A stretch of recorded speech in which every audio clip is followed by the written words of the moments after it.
This is Eric Tenkar, your host of the Tenkar's Tavern Podcast, or otherwise known as Tavern Chat Podcast. I'm the main proprietor of TenkarsTavern.com. I'm your bartender in the OSR. This is, I do believe, the 24th episode of Tavern Chat. This is day 3 at North Texas RPG Con. We are currently outside the Trinity Ballroom smoking section, if you want to call it that, the outdoor smoking section where everybody escapes to chat and smoke, even the non-smokers who aren't necessarily smoking. So a little recap of today. I was supposed to be running Rapid After the Mouth of Doom with the 3D terrain, and instead, because of scheduling issues, I was working the Frog God table, where we have Pathfinder at $5 a pound and $5 OSR patches. But instead of me, folks were gifted with James Spawn. And for a game that had only gone live on the sign-up page on North Texas a few days before they closed online sign-ups, I think we only had 3 official people signed up for the game. James had 12 at one point. First killed was, of course, my wife, Rach. But hey, she was having a blast. Does it make a difference? And she was having a blast. Instead of working the table with me, she asked me if she could play in James's game because she had that much fun yesterday getting killed. If you can have that much fun getting killed in an RPG, your DM is doing something right. So, alright. As far as sales today, it was slow. I think more people were gaming than shopping, which I don't blame them. Given the opportunity to choose between the two, I think I would take gaming over shopping most days. Anyway, but still I got to meet a few other people from the OSR, people I hadn't met before, people I hadn't seen in a year. It was a good time. I spoke with a few players in James's game, 2 or 3 that were in James's first session and second session, as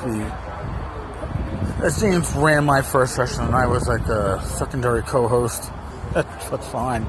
I think James has really found his niche here at the con. It's running games with Swords and Witchery like he runs it so well. People leave there, even those that have died multiple times, totally psyched. And again, you really can't beat that. As for other games, I didn't participate in any. Even my game in the afternoon, I wasn't able to make it to. But Rach did play in the all-ladies game that was being run by the Junior Webb, John Webb. He was running a game for the wives and significant others of the Frog God crew. And my wife got to play a paladin in Swords and Wizardry Complete. Her first time playing with the complete rules. And she has now a copy of the book, and she is totally psyched. So when she plays in tomorrow's session with the ladies, being run by one of the ladies, she will have played 4 sessions at North Texas RPG. I will have played none. And I'll tell you the truth, I wouldn't have it any other way because she is having a blast playing and literally spreading her RPG wings, and it's priceless. I so dearly love it.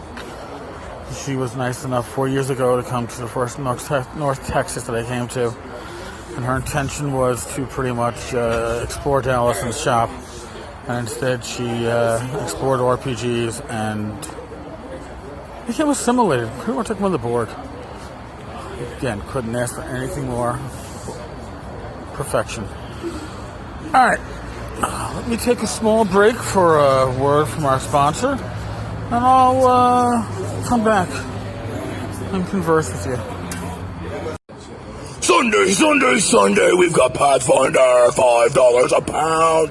You don't need a sword of fire, you don't need a sword of earth, you need a sword of air, $5 a pound. Sunday. We've got the whole scale, you only need the edge. We'll wake you the hell up with a slumbering czar. Sunday, $5 a pound. Come on down, Frog Got Booze, Sunday, $5. And we are back. We, myself, Rach, and James, we just left the midnight auction. It's about 1:35 right now. The midnight auction is still going on.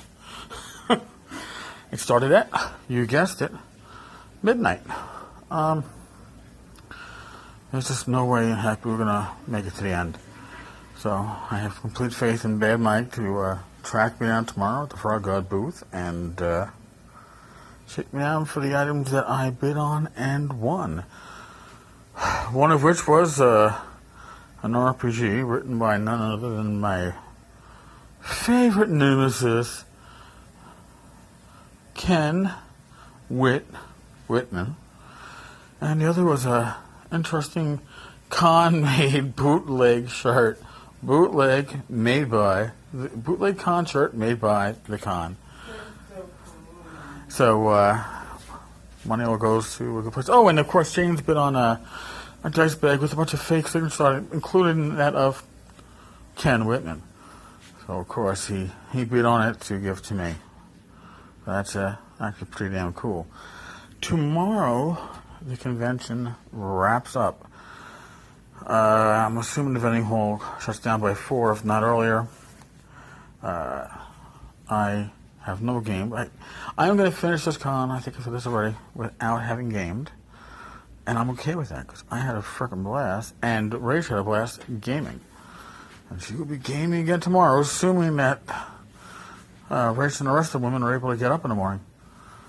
It's, if you want to get up early enough to grab the buffet breakfast, which is actually pretty good, I must say, you're going to have to get up a little bit early in the morning.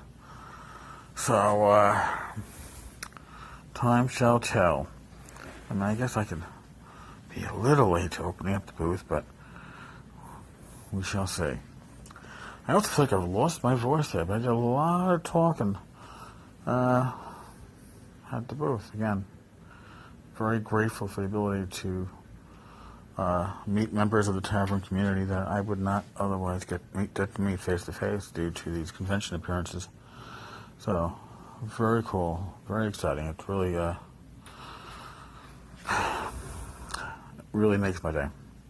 All right, enough rambling. I am going to put this pieces of this podcast together.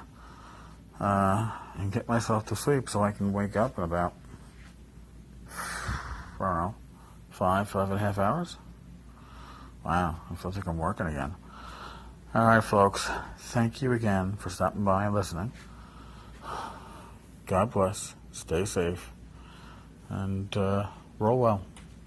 Good night, or good morning, depending on when you're listening. Good afternoon, who knows. Be good.